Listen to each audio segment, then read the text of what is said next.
University anti-Palestinianism unabated? This is all access.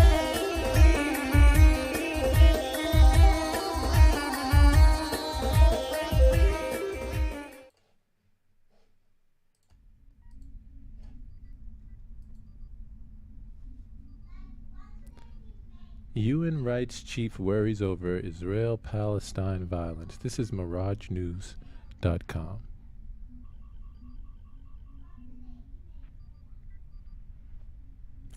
UN High Commissioner for Human Rights Volker Turk on Thursday expressed concern at the escalating cycle of violence in Israel and the occupied Palestinian territory after 11 Palestinians were killed and at least 100 injured with live ammunition in an Israeli operation in Nablus, followed by Palestinian rocket attacks on Israel and Israeli airstrikes on Gaza.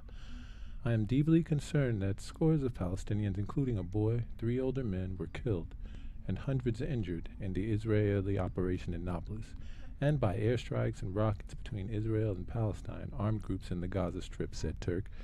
I reiterate my recent call to halt the logic of escalation that's been building up to the detriment of the human rights of both Palestinians and Israelis.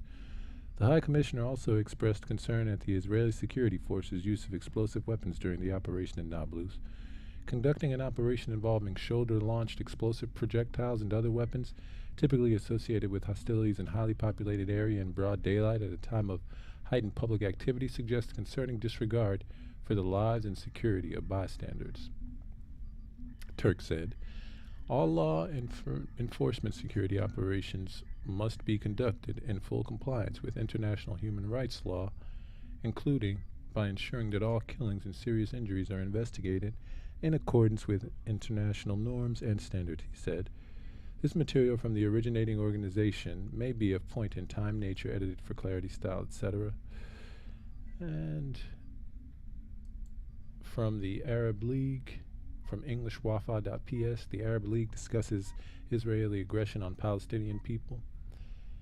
The Arab League launched this evening an urgent extraordinary session in Cairo at the level of permanent delegates to discuss Arab and international action to confront the brutal Israeli aggression against the Palestinian people, including the recent Israeli massacre in Nablus, in which 11 Palestinians were killed and more than 110 others were wounded.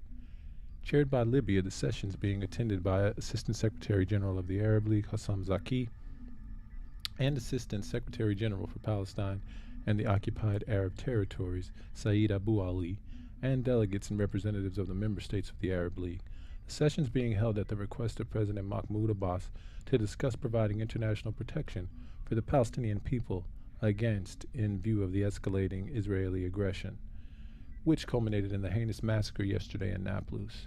The delegation of the State of Palestine at the meeting is headed by its permanent representative to the Arab League, Diab Alou.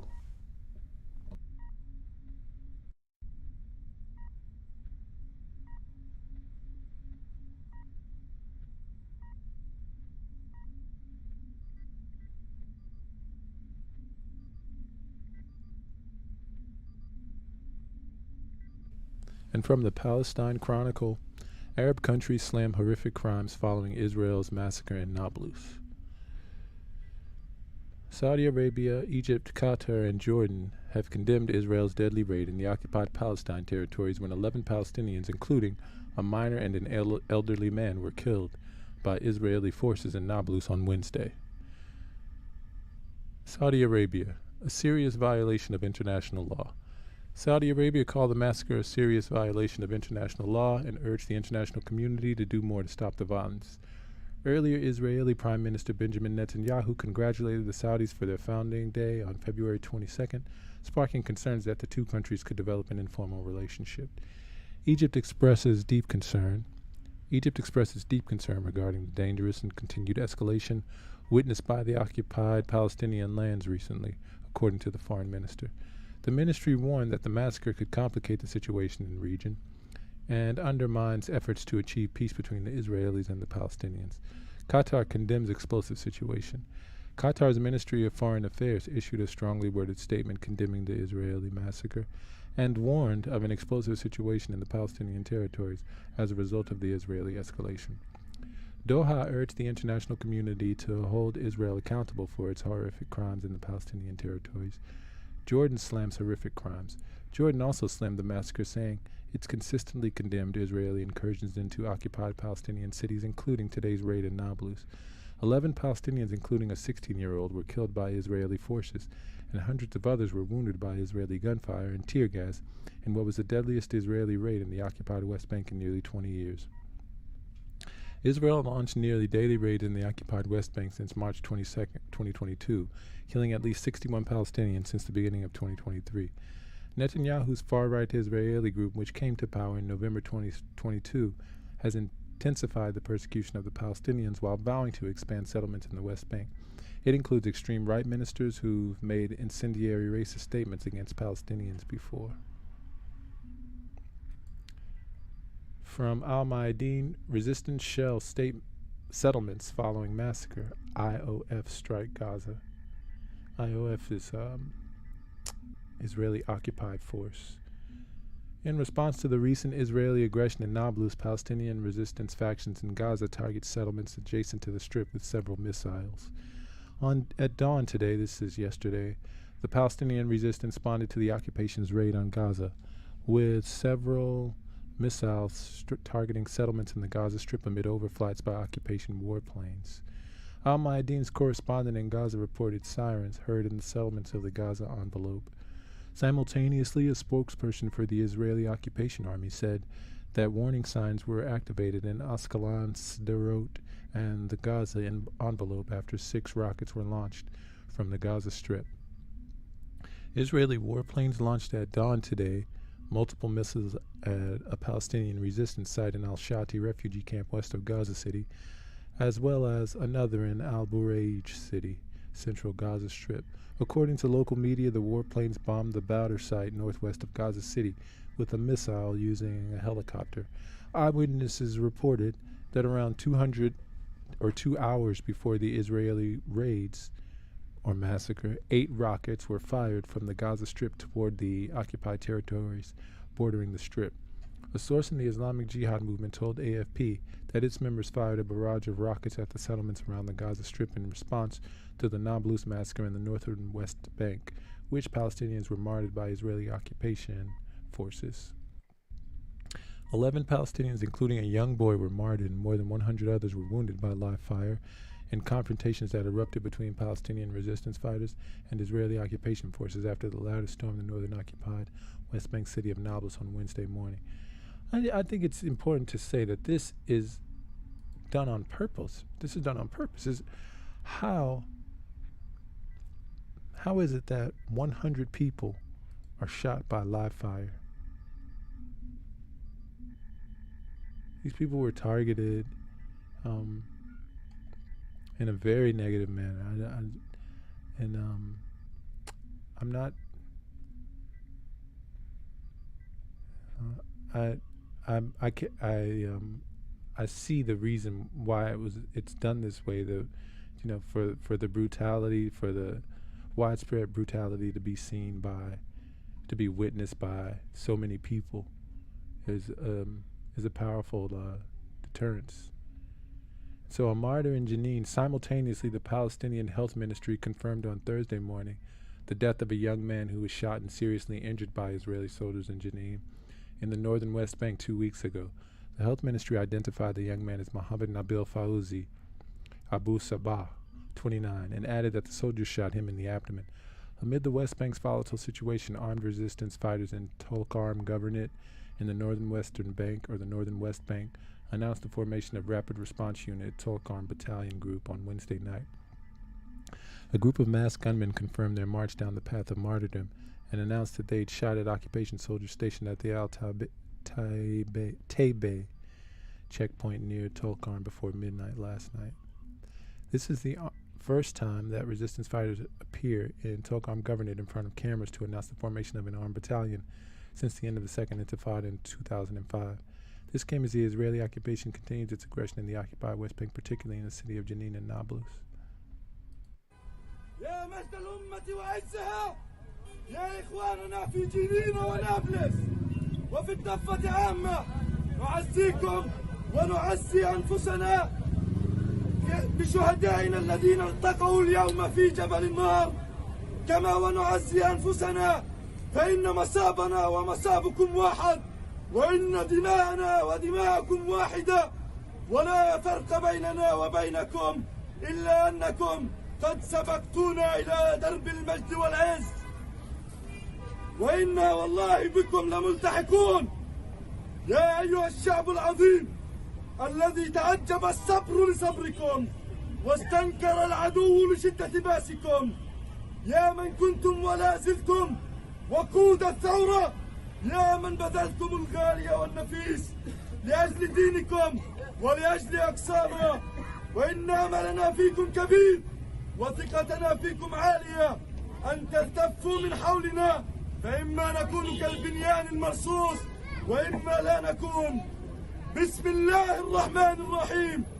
قاتلوهم يعذبهم الله بأيديكم ويخزيهم وينصركم عليهم ويشفي صدور قوم المؤمنين. صدق الله العظيم. لقد ظهرنا اليوم إلى العلن لنزف إليكم خبر تأسيس مجموعة الرد السلفي. الله أكبر الله أكبر. يا بالغافر وحقير بالكرب على النافير ولنخبر المحتل الواهن. And from Yeni Safak, Palestine called Wednesday for emergency meetings of the UN Secretary Council and the Arab League and the Organization of Islamic Cooperation, the OIC, to provide international protection to Palestinians following the latest attack by Israel. In a statement, Palestinian Authority Foreign Minister Riyad al-Maliki demanded that the UN Secretary Council convene an emergency meeting after Israeli forces raided the city of Nablus in the occupied West Bank, in which 11 Palestinians were killed and more than 100 injured.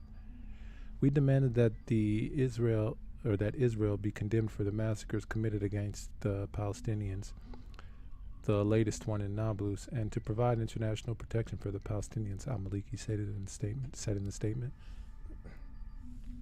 He also said that Palestine called for emergency meetings of the Arab League and the OIC, and demanded that the member states of these organizations condemn Israel and support Palestine's demand for internal protection.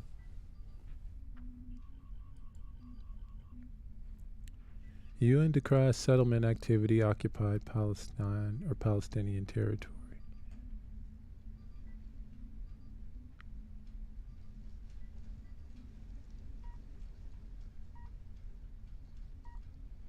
United Nations Secretary General Antonio Guterres decried settlement activity in the occupied Palestine territory and called for more support for Palestinians. He also took a stance against provocations actions at Jerusalem holy sites and escalating violence in the West Bank at a pro-Palestinian event at the United Nations headquarters in New York. The situation in the occupied Palestine territory is at its most combustible in years, Guterres warned. The situation in Al-Quds is becoming more fragile amidst provocations and acts of violence in and around the holy sites. It radiates instability across the region and beyond. This came during a periodic meeting of the Committee on the Exercise of the Inalienable Rights of the Palestinian People, held as violence surged between Israel and the Palestinians. Tensions have spiraled in the West Bank after the past year of a series of deadly clashes between the two sides in 2022. Israeli raids against Palestinians have led to hundreds of arrests and dozens of deaths, mostly members of Palestinian groups. 10 Palestinians were killed on Wednesday in Nablus, which Guterres called deeply concerning.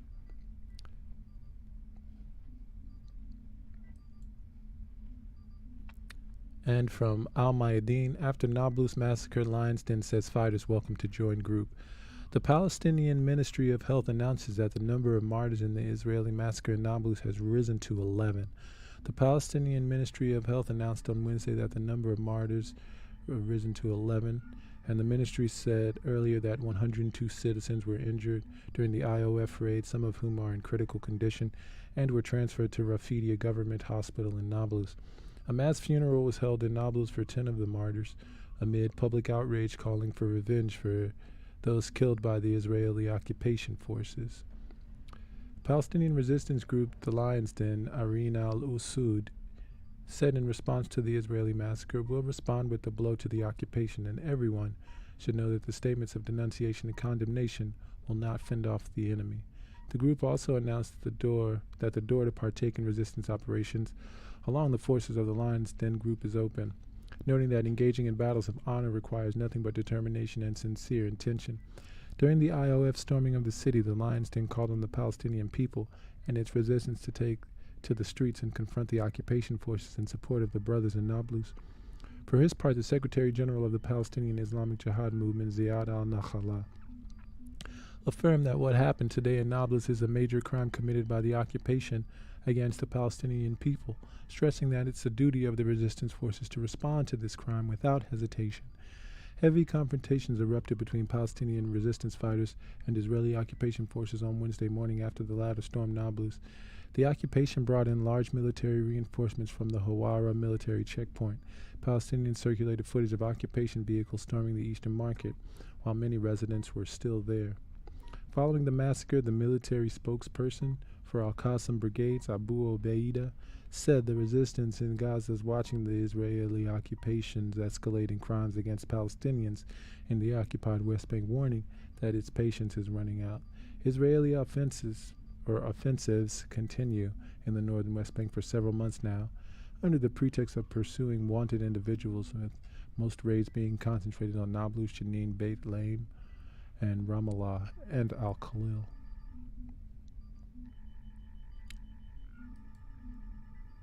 And also from Al-Mayadeen, Lion's Den urges organized involvement in resistance with any means. The Lion's Den resistance group confirmed that the resistance has extended its presence throughout the West Bank and stressed that whoever thinks the Lion's Den is over is delusional, because the resistance now possesses a shield and a sword. The group further said in a statement on Thursday that whoever bets on ending the Lion's Den groups is delusional and weak and doesn't know anything about the soldiers involved in the resistance group. The Lion's Den called on the masses to go out tonight onto the main streets and squares in every city, village, and camp, so that the whole world could hear the sounds of Palestinians glorifying Allah and preparing in these hours for the battle of a striking response. The statement further added, "We invite you to engage immediately in resistance work, whatever the capabilities, but with good planning." The Lion's Den also called on the people of the city of Nablus, its camps, and villages to participate in collective prayer on Friday morning. The Lion's Den continued, "We can say to our people now, after Tulkarem joined the armed resistance and the completion of the formation of its cells, that the resistance in the West Bank now has a shield and a sword. Moreover, the statement warned the occupation that'll spend a long time attempting to study, research, and analyze the phenomenon of the Lion's Den in order to understand. But despite all that, the occupation will fail and we will prevail." The resistance group concluded, "We'll not deviate our compass no matter the cost," and warned the occupation, saying, "We're coming from where you do not expect us." There's more details on the Nablus Massacre again. And the group also announced that the door to partake in resistance operations along the forces of the Lion's Den group is open. We got that. And for his part, Secretary General of the Palestinian Islamic Jihad, Ziad al-Nakhala, affirmed that what happened in Nablus is a major crime committed by the occupation against Palestinian people, stressing that it's the duty of the resistance forces to respond without hesitation. And heavy confrontations erupted between Palestinian resistance fighters and Israeli occupation forces on Wednesday morning after the latter stormed.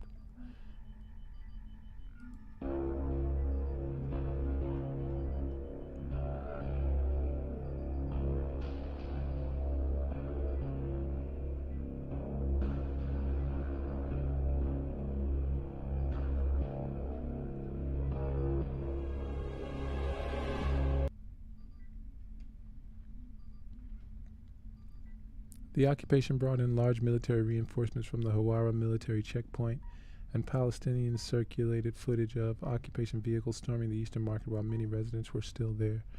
Following the massacre, the military spokesman for Al-Qassam Brigades, Abu Obeida, said, "The resistance in Gaza is watching the Israeli occupation's escalating crimes against Palestinians in the occupied West Bank, warning that its patience is running out." And here's the Weekly Palestine. Palestinian prisoners rise up in unison. Political abductions across the West Bank. The Zionist occupation demolishes another home of a murdered resistance fighter. George Washington University is called out for anti-Palestinian racism. Palestinians across Jerusalem push back against escalating Zionist belligerence. The European Parliament mixes pro-Palestinian MEPs with neo-Nazis on Holocaust Day. The Zionist colonial regime carries out another mass. It's an escalating program of struggle leading up to the 22nd of March, the first day of Ramadan, at which point they will begin a collective hunger strike. This call to action by the prisoners' movement is in response to repeated attacks by the occupation regime aimed to take away everything that has been won by the prisoners through decades of struggle, including the ability to prepare their own food in bakeries, to having more than 4 minutes to shower. The daily attacks inside the prison, combined with the escalating political assaults outside, such as the Zionist Knesset passing a law designed to strip citizenship from Palestinians in 1948 occupied Palestine if they receive financial support from Palestinian entities. The Higher National Emergency Committee of the Prisoners' Movement has called for a day of anger tomorrow, Friday the 24th of February, in support of prisoners and the struggles of Palestinians in Jerusalem, fighting back against the ongoing Zionist attacks, confiscation of their property, and demolitions of their homes. In a statement, the committee said, "Our battle has begun and will not stop except with our freedom. The jailer wanted to fight us for our most basic rights, and we will respond to him by demanding our complete freedom." On Thursday the 16th, the Zionist entity demolished the home of slain Palestinian resistance fighter Mohammed al-Jabari, who was involved in an operation at the Zionist settlement of Kiryat Arba in the southern West Bank on October 29th of last year.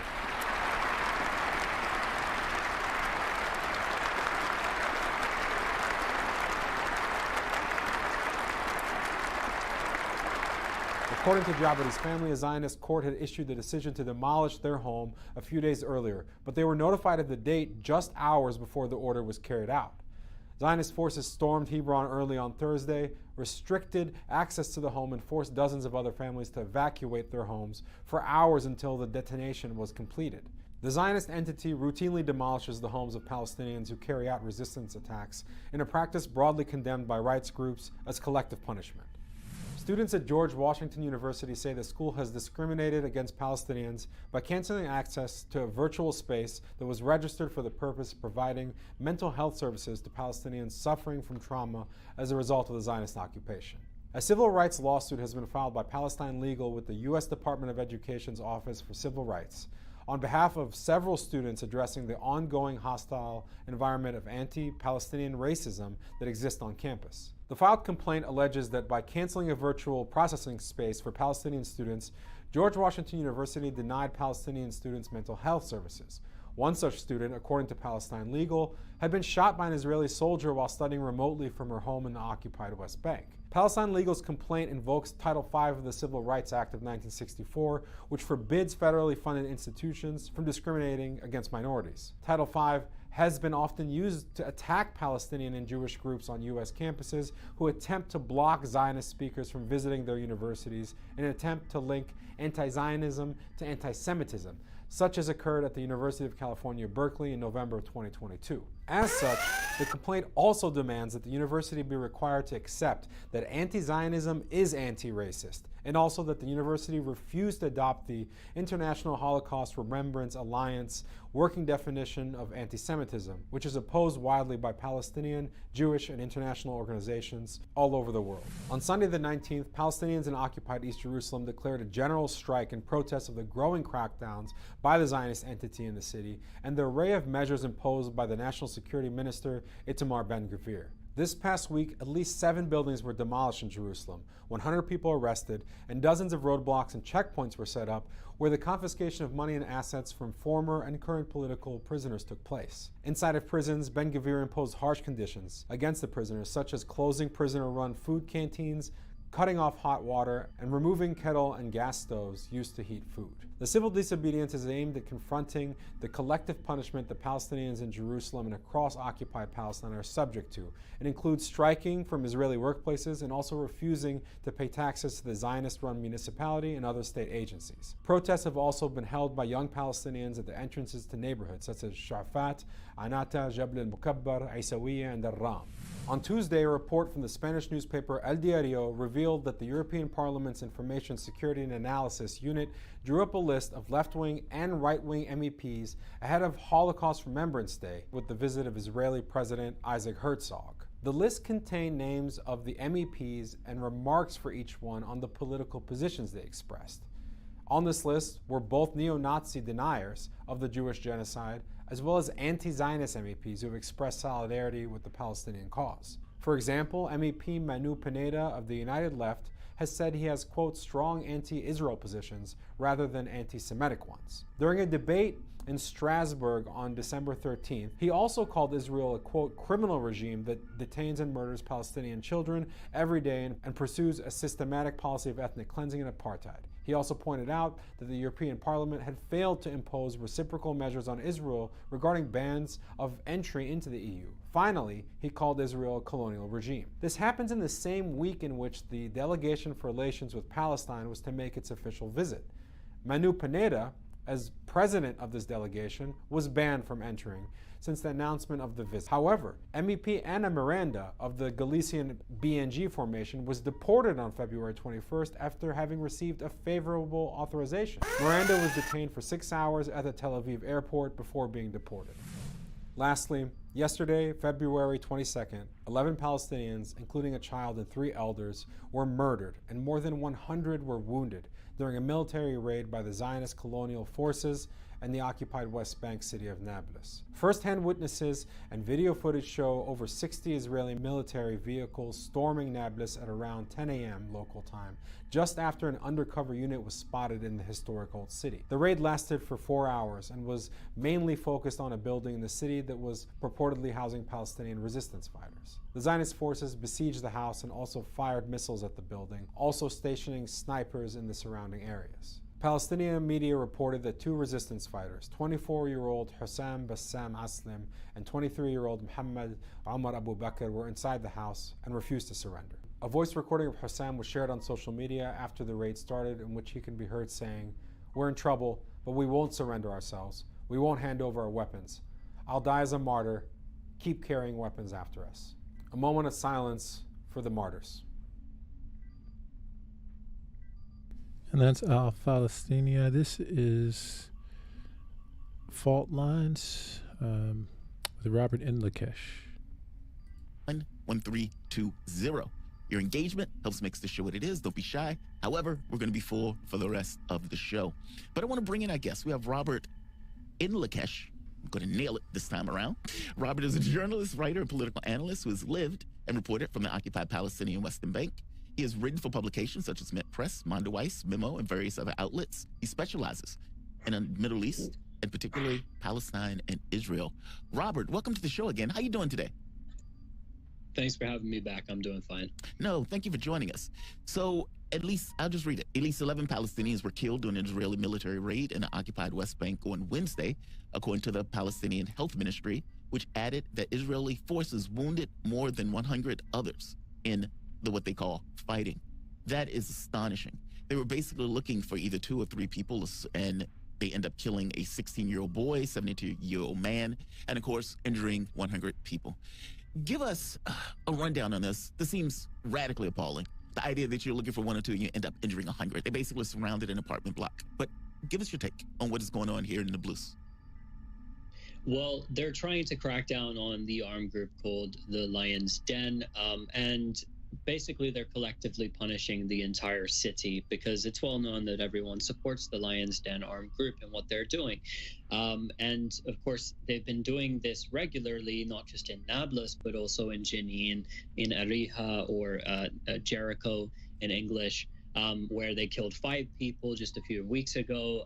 Back in January, they murdered 10 people in Jenin refugee camp in a very brutal way. And it's a tactic of punishing civilians in the area as well as those who are actually the combatants. So the majority of the people that they killed when they entered Nablus yesterday were civilians. They were not combatants. It wasn't reported this way in Western media, which just simply glossed over the fact that war crimes were committed and were filmed as well. There's CCTV video footage which shows openly that the Israeli forces were shooting randomly at Palestinians on the street, unarmed Palestinians, that they were shooting into marketplaces, that they obviously shot as well. Demonstrators were there, but just average people who were standing around and not doing anything, they shot and killed them. They then blocked ambulances from going into the area. They used an Apache helicopter, which was reported in the area. There was footage of helicopters that were used in the operation. They used special forces units to go into a number of buildings in the old city. They used anti-tank missiles. They used these mini suicide drones that they've been using. And basically, after they cornered two fighters into a building, which they were reportedly after, and they were going after, they didn't enter the building, but instead decided to bring the building down to crush them underneath the rubble. The two other fighters who were killed were participating in the fight to try and expel the Israeli forces from the city. And so the Israelis are basically punishing the Palestinian civilian population collectively. It's openly in a form of collective punishment. And what's most astonishing about this is that the Palestinian Authority, which is reportedly the order of Mahmoud Abbas, the president of the PA, stop security coordination. This clearly is not the case, because they are coordinating with the Israelis. They are withdrawing from their own areas where they have jurisdiction to operate as a security force, but they are withdrawing. Not only that, on Monday, the PA withdrew a UN Security Council resolution, which they had proposed for it to be voted on the condition that the United States had secured Israel concessions from Israel, such as not committing these sort of violent raids and also not expanding settlements. What did Israel do? Just 2 days later, they went in and committed their most violent raid this year. And of course, as well, approved more settlement expansion. Wow. I mean, so far this year, at least 55 Palestinians have been killed by Israeli forces in East Jerusalem and the West Bank. This is according to the Associated Press. That puts 2023 on path to surpass the 150 people killed in 2022. I have a count of 61. This is astonishing. And they say that it was apparently what brought the building down was a shoulder-launched missile. Wow. They used shoulder-launched missiles to locate two people? Look, I've seen reporting where they have gone through randomly shooting people, where it was, and so I'm not necessarily shocked. Reading from the BBC here, Palestinian videos posted on social media also show young men in the street who appear unarmed, apparently being fired at while running away, with one falling to the ground as gunshots are heard. I remember one of the cases, they were like, look, if you see anybody out there, shoot them, because nobody should be there, which is astonishing. They're in neighborhoods. I mean, but from your standpoint, I mean, what are going to be the repercussions of this? I mean, clearly there's going to be a response. Well, the response has come in the form of mass demonstrations throughout East Jerusalem and in the West Bank, the Gaza Strip. There's been demonstrations along the separation fence. That's continuing. And in the Gaza Strip, the armed groups launched 6 rockets last night. They did no damage, of course, as more of a symbolic response to link the Gaza Strip struggle to the struggle in the West Bank. On the death statistic, the death toll statistic so far this year, it's actually 64 Palestinians that have been killed this year so far. And yesterday, it wasn't just the 11 that were killed in the Nablus. I stand corrected, 64. Raid. A person, an individual who was a member of the armed group in Jenin, one of the armed groups in Jenin, also died of their wounds yesterday, in addition to someone from Gaza as well that also died of their wounds. So there was actually 13 deaths yesterday in total. And interestingly enough, if you read the BBC's report, their initial report on what happened yesterday, they framed this as clashes, Nablus clashes, they pegged it as. And at the bottom of their article, which they wrote on this, they said that at least 50 Palestinians have been killed this year. So they messed up the statistic. And then they put afterwards and clarified both militants and civilians. Then they said, and 11 Israelis have been killed in attacks by Palestinians, but didn't specify that the Israelis were settlers and some of them were armed combatants and even soldiers. They didn't specify that. So it shows the sort of reporting which happens when Palestinians are massacred like this. You'll remember perhaps the Jerusalem attack, which they called a synagogue shooting. It was not a synagogue shooting because it didn't take place on the premises of the synagogue, number one. Number two, it was inside an illegal settlement. And after that, they showed the videos, and they published widely, the Western media, that Palestinians in Jenin celebrated the shooting in the East Jerusalem illegal settlement against the illegal settlers.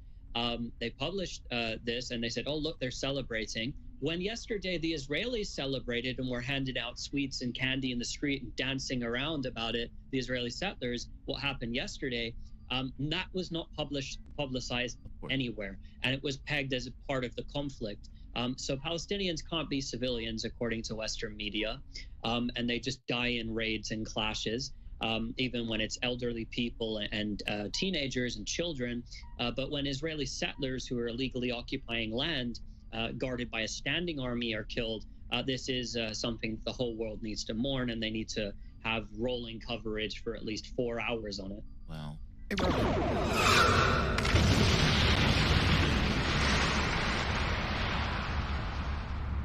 What impact has several months ago we were talking about the Lion's Den group, which of course is one of the new militant groups that emerged over the past year. Has there been any type of developments with that group itself, like their activity?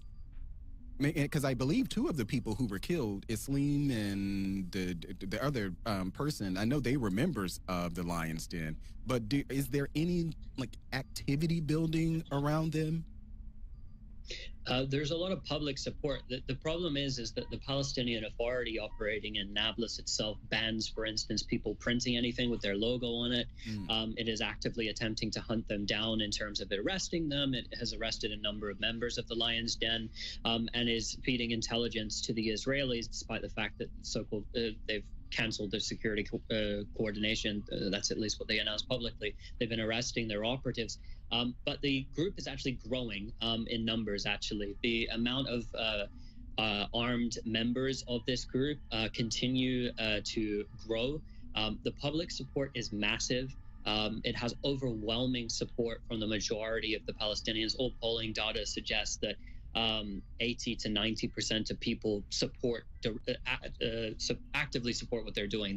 They support them to continue, and they think what they're doing is a good development. So in terms of that, then we have their operations. Now, because they are a relatively small armed group and they're limited in terms of where they can operate, they normally shoot towards either illegal Israeli settlements, but most often towards checkpoints.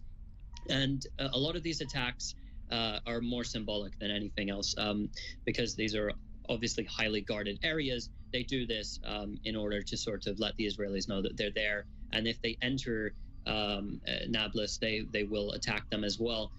Actually, last week, an interesting development happened with the Lion's Den, where the Israeli forces surrounded a building and were attempting to go into the building, and they hit it with a number of anti-tank munitions. And an Israeli special forces team actually raided the building, but it had been booby-trapped, and it killed a number of Israeli soldiers, which Israel never formally admitted to, but there is a lot of cases of reports on the ground, people seeing them, and we have the ambulances there, which were transporting their bodies afterwards. So the Israelis actually lost a few of their soldiers in a special forces unit when attempting to kill two other members of the Lion's Den, and this was last week. Wow. I'm curious, what do you think is going to be the outcome of this? I mean, there have been missile strikes. Apparently, Israel launched missile strikes, quote-unquote militants in Gaza, and what he called retaliation for the rocket strike. Is this just going to escalate at this point? It is likely to escalate. When exactly this goes to a war situation where they launch a full-scale attack on Gaza, it is just a matter of when, but we don't know exactly. I would say Israel knows that this is going to happen and that Gaza is going to initiate a round of fighting because of coming incursions that will happen during Ramadan and restrictions surrounding Al-Aqsa Mosque. There will be a lot of provocations then. And perhaps the Israelis want to launch something before that, to take the initiative themselves to hit Gaza, because if they allow things to develop and Hamas to respond and the other armed groups in Gaza to respond, to what's going on in Jerusalem, then they may at that point as well have mass support from what we call 1948 Palestinians or Palestinian citizens of Israel, because the issue of Jerusalem seems to unite the Palestinians of the West Bank, Jerusalem, Gaza, and also the 1948 Palestinians, as they're referred to. And so I don't think Israel wants the Palestinian citizens of Israel to participate whatsoever in strike action, because they can severely, impact the Israeli economy. And of course, riots as well is another thing that may happen. So there is a chance that Israel may launch some sort of offensive against the Gaza Strip. At this point as well, another development which is very worrying is the fact that the United States, the U.S. Biden administration, has proposed to the Palestinian Authority, which has supposedly accepted this according to a report from Axios, to form a Palestinian hit squad, like a death squad, a Palestinian death squad trained by the U.S., which would basically go into Jenin and Nablus to kill the Palestinian resistance fighters, so using Palestinians to kill each other. I think this would be a dramatic failure for one, and it won't work, but it will cause a bloodbath if this does in fact go ahead. Oh, that's disgusting. That puts me in mind of the kill squads we were creating in South America. Robert, thank you for this, man. It's a harrowing account of what.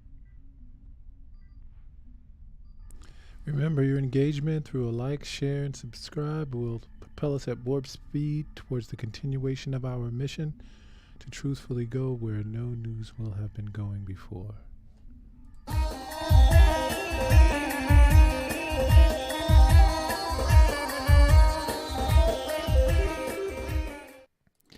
Palestine files federal civil rights complaint against George Washington University. On February 14th, Palestine Legal filed a federal civil rights complaint with the Department of Education's Office for Civil Rights, demanding an immediate investigation into the years-long hostile environment of anti-Palestinian racism that continues unabated at George Washington University. Below is a media roundup on the Title IV complaint in outlets including Jewish Currents, the Electronic Intifada, Middle East Eye, the GWU Hatchet, and Inside Higher Ed. Civil rights complaint details on anti-Palestinian climate at GW. 3 students have accused George Washington University of perpetuating a climate of anti-Palestinian racism on campus, according to federal civil rights complaint obtained by Jewish Currents. The complaint, filed today with the Department of Education's Office for Civil Rights by Palestine Legal, a group that defends the civil rights of Palestine solidarity activities, or activists, documents the experiences of the students who say that GW school officials denied them campus services for processing trauma related to Israel's violence against Palestinians, and investigated them on charges of property damage for putting up Palestine solidarity posters near campus. The administration fostered a climate of anti-Palestinianism where political expression is suppressed and Palestinians are regularly discriminated against, said Razika Sainath, a senior staff attorney at Palestine Legal. Sainath argued that her organization's complaints are a more appropriate use of civil rights law than those made by Israel advocates. Our Title IV complaint challenges actual discrimination based on national origin, not speech critical of state built on and sustained by violations of international law. The Electronic Intifada, a federal complaint, takes on anti-Palestinian racism at U.S. College. There's a severe and pervasive atmosphere of anti-Palestinian racism at George Washington University that's been happening for years, Radhika Sainath, senior attorney at Palestine Legal, told the Electronic Intifada. It's not about any one incident. We've been involved in representing people going back to 2015. This federal complaint is a long time coming, she said. Palestine's legal complaint to the Department of Education also highlights how the university's decision to officially close the Student Trauma Services Center has affected students seeking care. The center was shut after Israel lobby groups complained that Palestinian students were accessing mental health care following Israel's 2021 attacks on Gaza. By canceling the processing space, GW denied a Palestinian student who'd been shot by an Israeli soldier while studying remotely from her home in the West Bank the chance to access much-needed mental health services. Palestine Legal wrote in the complaint, a George Washington University student who did not wish to be named due to fear of retaliation told the Electronic Intifada that the situation on campus has been tense and demoralizing for those who advocate for the rights of Palestinians. With Palestine Legal's complaint, The student said that it's important to make a point that not only are these attacks on Shi'i and against Palestinians morally wrong, but they also violate federal civil rights and academic free speech laws, and they normalize anti-Palestinian discourse. If the complaint leads to an investigation of the college's lengthy history of anti-Palestinian racism and discrimination, it could allow our grievances to be legitimately heard and acknowledged, and for something to be done about it, said the unnamed student. Middle East Eye. Students use or accuse U.S. University of anti-Palestinian climate.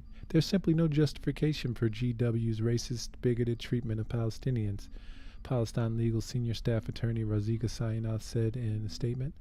Even if pro-Israel groups don't like it and complain, the law is clear. Palestinian students are entitled to the same education and services as other students. Palestine Legal's complaint calls on the Department of Education to require the university to ensure that Palestinian students have equal access to campus services and indiscriminatory investigations of Palestinians.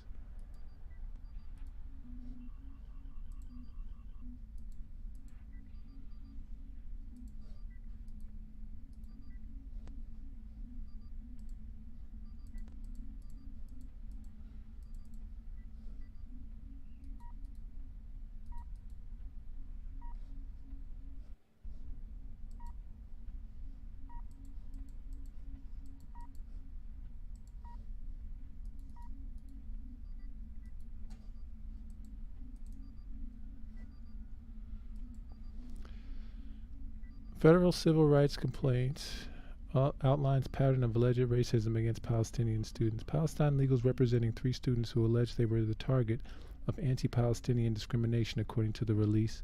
Radhika Sainath, the senior staff attorney for Palestine Legal, declined to release a copy of the complaint, saying Palestine Legal wanted to protect the students from backlash and retaliation from pro-Israel groups. So deep is the anti-Palestinian prejudice that GW even prohibited the provision of mental health services to Palestinian students like our client who had suffered trauma. Sinai said in an email, even if providing such services to Palestinian students and supporting Palestinian human rights sparks complaints from anti-Palestinian groups, the law does not allow GW to discriminate on the basis of national origin or ethnicity without regards to campus services. Inside higher ed, GW already accused of anti-Semitism called anti-Palestinian. The Palestine Legal News release says anti-Palestinian students took over Shi'i's class the following Monday, making numerous anti-Palestinian statements, including that Palestinian civilians killed by the Israeli army are terrorists. The release said that the complaint also explains how GW canceled a virtual processing space for Palestinian students after Hillel, a pro-Israel campus organization, complained. Razika Sinai, senior staff attorney for Palestine Legal, said the space was offered after 2021 Israeli bombings.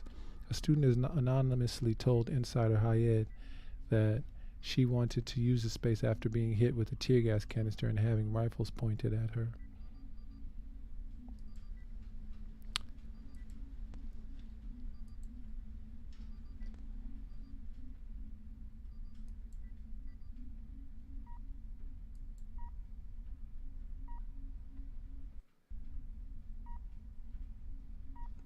And Palestine Legal files Title VI complaint against George Washington University for years-long hostile anti-Palestinian environment. Yesterday, Palestine Legal filed a federal civil rights complaint with the Department of Education's OCR demanding an immediate investigation into the years-long hostile environment of anti-Palestinian racism that continues unabated at George Washington University. The complaint alleges how, for years, Palestinian students and students perceived to be Palestinian have been denied access to mental health services, falsely accused of committing crimes, disproportionately investigated by campus police, put through months-long disciplinary processes for infractions that non-Palestinian students admitted to, and subjected to racist anti-Palestinian comments in class. Palestine Legal is representing 3 GW students who have each been the target of anti-Palestinian discrimination and harassment by fellow students, Professors GW Hillel and or GW administrators. The complaint explains how GW canceled a virtual processing space, and it also describes how GW Professor Laura Sheehy organized an optional brown bag lunch featuring a Hebrew University professor who is a Palestinian citizen of Israel. Anti-Palestinian students took over her class the following Monday, making numerous anti-Palestinian statements. And there's simply no justification for GW's racist, bigoted treatment of Palestinians, said Razika Sainath. Palestinians' legal complaint asks OCR to bring GW in compliance with Title VI of the Civil Rights Act of 1964 by taking several remedial measures, including ensuring that the Palestinian students are able to access services on an equal basis as other students, and ending discriminatory ending discriminatory investigations of Palestinians and allies who advocate for Palestinian rights, apologizing to the Palestinian students and community members that were harmed, recognizing that opposition to the political ideology of Zionism is anti-racist and integral to support Palestinian equality, and refusing to adopt, enforce, or rely on the International Holocaust Remembrance Alliance working definition or its contemporary examples to identify or combat anti-Semitism. The guiding examples attached to the IHRA definition falsely conflate political criticism of Israel's support for Palestine rights with anti-Semitism, placing anyone charged with implementing the definition in the position of engaging in anti-Palestinian bias, writes Palestine Legal's complaint to OCR. Application of the IHRA definition would drive GW administrators into a morass of national origin-based distinctions in violation of Title VI. The discrimination, harassment, stereotyping, disparate treatment, and racial profiling described above were not isolated incidents, but are the product of both deep-rooted dehumanizing bigotry against Palestinians and decades-long systematic efforts by anti-Palestinian groups and their allies to suppress speech supporting Palestinians' rights on college campuses. Since 2014, Palestine Legals responded to over 2,000 incidents of suppression of Palestine activity or advocacy, many involving harassment and censorship attempts by university administrations and anti-Palestinian orgs aimed at intimidating Palestinians and their allies into silence and inaction. And watch this space. Remember, your engagement through a like, a share, subscribe will propel us at warp speed towards the continuation of our mission to truthfully go where no news will have been going before.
Gallant Smotrich reach compromise on running the West Bank.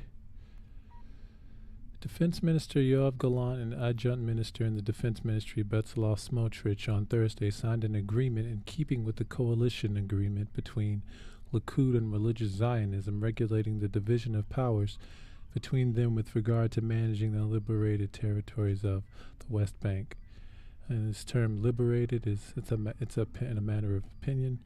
According to the agreement, most of the powers of the civil administration in the West Bank will be transferred to Smotrich, including the Central Supervision Unit responsible for enforcing construction laws in the territories. However, Gallant will have the authority to exercise enforcement against illegal construction defined as a fresh incursion, and demolishing it continues security urgency. Still, Smotrich must be informed ahead of such action.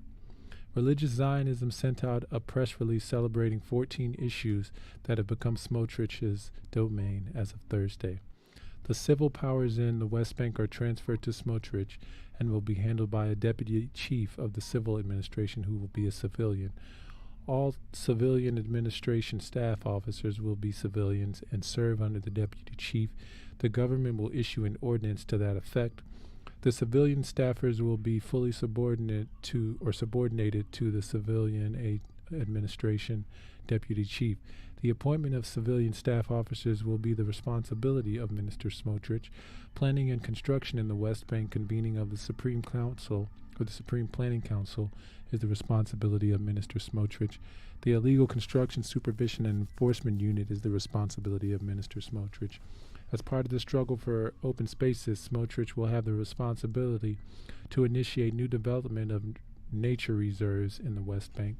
In matters of real estate, Minister Smotrich will have full responsibility, including approval of transactions, blue line confirmation, verify that these are state lands, survey processes, and registration of state lands. Transportation planning and the implementation of road plans are the responsibility of Smotrich. Development of additional civil infrastructures, such as water, energy, and environmental quality, is the responsibility of Smotrich. That includes treatment of environmental hazards such as garbage incinerators. The activity of the civil administration concerning settlement regulation is the responsibility of Smotrich. Implementing the equal citizenship reform to optimize services for the residents of the West Bank is the responsibility of Smotrich. Civil legislation within the Green Line will be equated with the laws of the civil administration. In security and other exceptional events, the commander of the IOF Central Command will be allowed to activate its supervision unit while notifying Smotrich. In the event of a dispute, the arbitration will be done by the Prime Minister. Smotrich plans to appoint Yehuda Eliyahu to the position of Deputy Chief of the Civil Administration. Eliyahu was the former CEO of the Benjamin Regional Council. Also, if I'm not mistaken, was the owner of the olive grove that was a part of the controversy about a week ago, which is probably not happenstance. And here's KDL610.com. Israel pro-settler minister formally gains West Bank powers. A far-right Israeli cabinet minister formally gained possibilities over Jewish settlements in the occupied West Bank on Thursday that he said included bringing their legal status closer to that of the communities of Israel.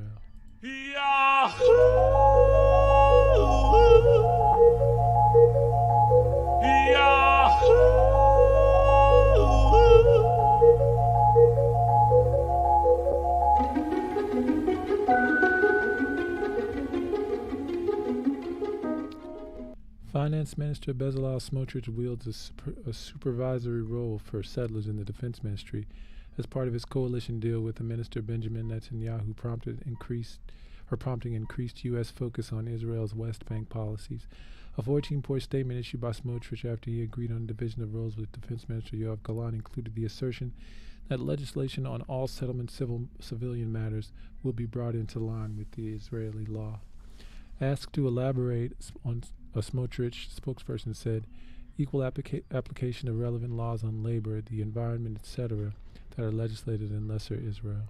Lesser Israel is a term used by ultranationalists like Smotrich and himself a settler who seek annexation of the West Bank, a biblical and strategic area captured in the '67 war.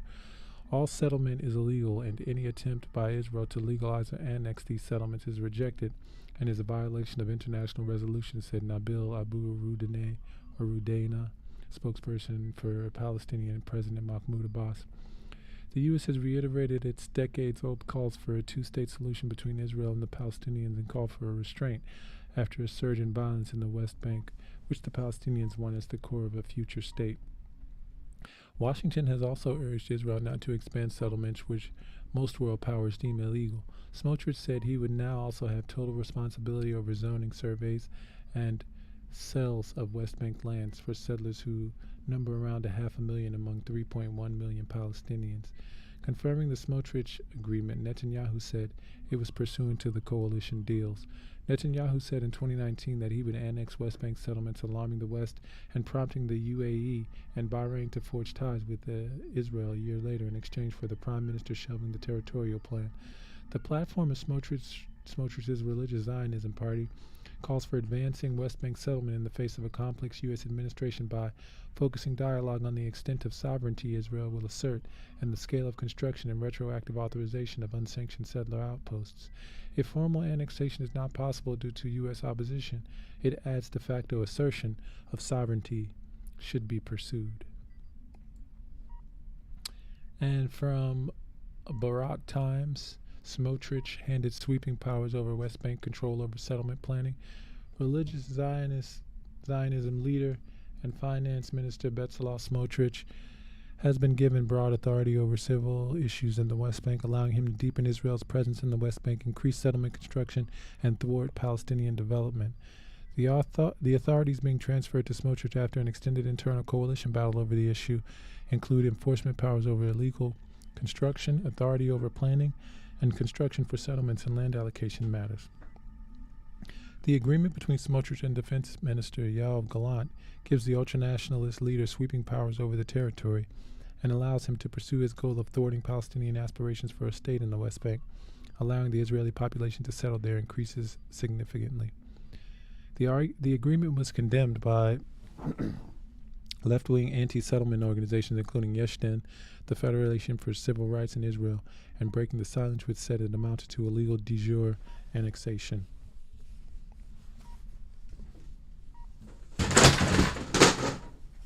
Of the West Bank. Smotrich himself celebrated the agreement as a holiday for the inhabitants of Judea and Samaria, using the biblical name of the West Bank, while the Yeshua Council, which represents the settlement, said the deal was important news for the settlement enterprise. Get the Times of Israel and watch this space. Remember, your engagement through a like, share, and or subscribe will propel us at warp speed towards the continuation of our mission to truthfully go where no news will have been going before.